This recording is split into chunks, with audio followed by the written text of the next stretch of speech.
Hello students, आज हम लोग पढ़ेंगे कि संवेग क्या होता है। संवेग के लिए देखें तो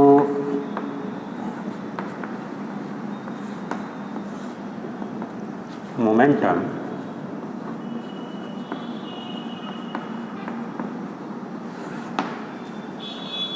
ये देखा जाए तो उदाहरण के तौर पर हम देखें कि संवेग को कैसे हम डिफाइन करेंगे। तो ये मान लें कि दो वस्तुएं हैं जिसके द्रव्यमान भिन्न भिन्न है, और ये जो वस्तुएं हैं इस प्रकार हैं कि समान वेग से चल रही हैं। जब समान वेग से चल रही हैं तो उन्हें रोकने के लिए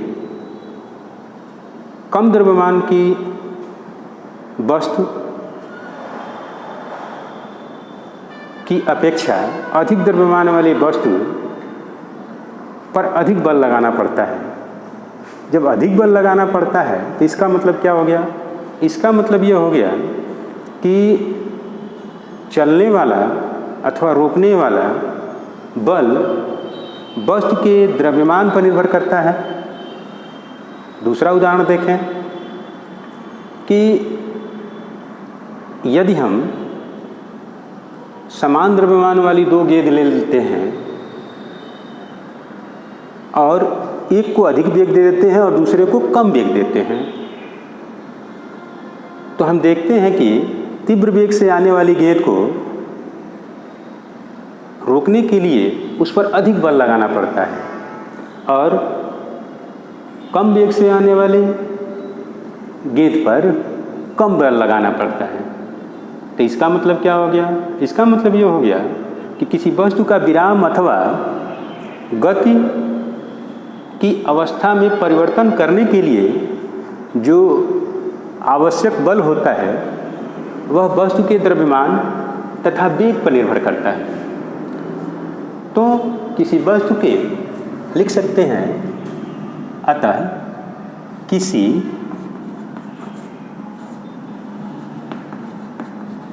वस्तु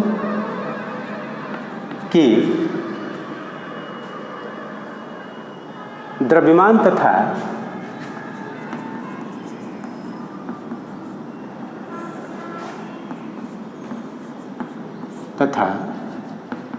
वेग के गुणनफल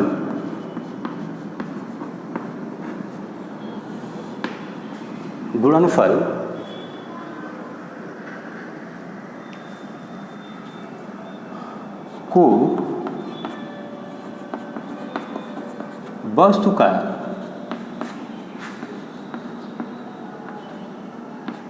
संवेग कहते हैं।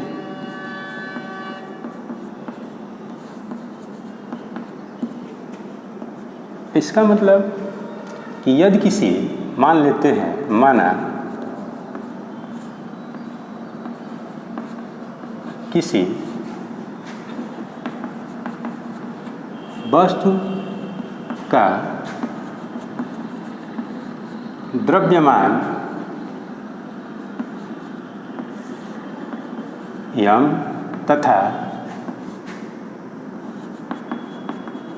वस्तु का वेग भी हो तो उस वस्तु का संवेग क्या होगा? तो वस्तु का संवेग लिखे हैं वस्तु का द्रव्यमान गुणे वस्तु का वेग। संवेग को स्मॉल p से लिखते हैं तो द्रव्यमान m और ये हो गया v। अब यदि हम मात्रक लिखें, संवेग का मात्रक लिखें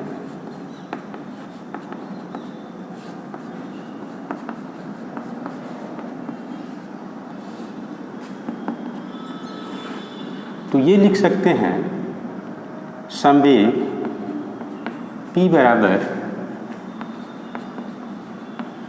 द्रव्यमान का मात्रक गुणे वेग का मात्रक।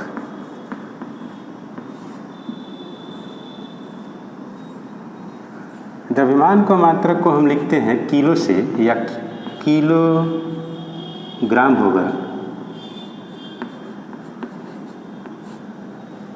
और वेग को मात्रक लिखते हैं मीटर प्रति सेकंड। अब यदि हम सेकंड से नीचे ऊपर गुणा कर दें तो देखें क्या मिलता है।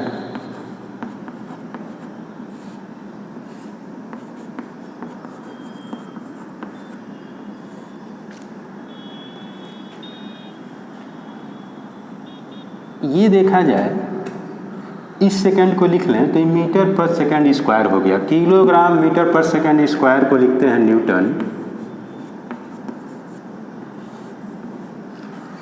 और यहाँ सेकंड बचा हुआ है तो ये हो गया सेकंड। यानी कि संवेग का मात्रक न्यूटन सेकंड होता है।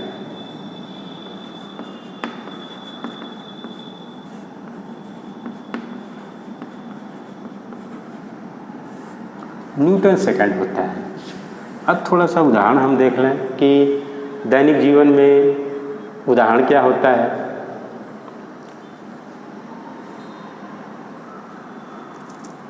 इसको इस प्रकार भी कह सकते हैं कि संवेग एक सदिश राशि है तथा इसका दिशा वही होती है जो कि वेग की दिशा होती है। अब और भी हम देख सकते हैं कि यदि हम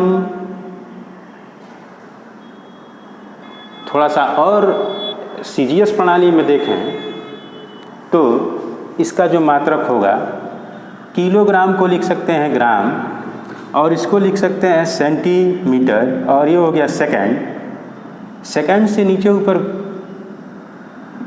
गुणा कर दिया जाए और भाग कर दिया जाए तो ये देखते हैं कि ये हो जाएगा ग्राम सेंटीमीटर पर सेकंड स्क्वायर, तो ये डायन हो गया और ये सेकंड। तो इसका सीजीएस प्रणाली में एक मात्रक आ जाता है डायन सेकंड। तो इस प्रकार हम संवेग को परिभाषित कर सकते हैं और मात्रक भी ज्ञात कर सकते हैं।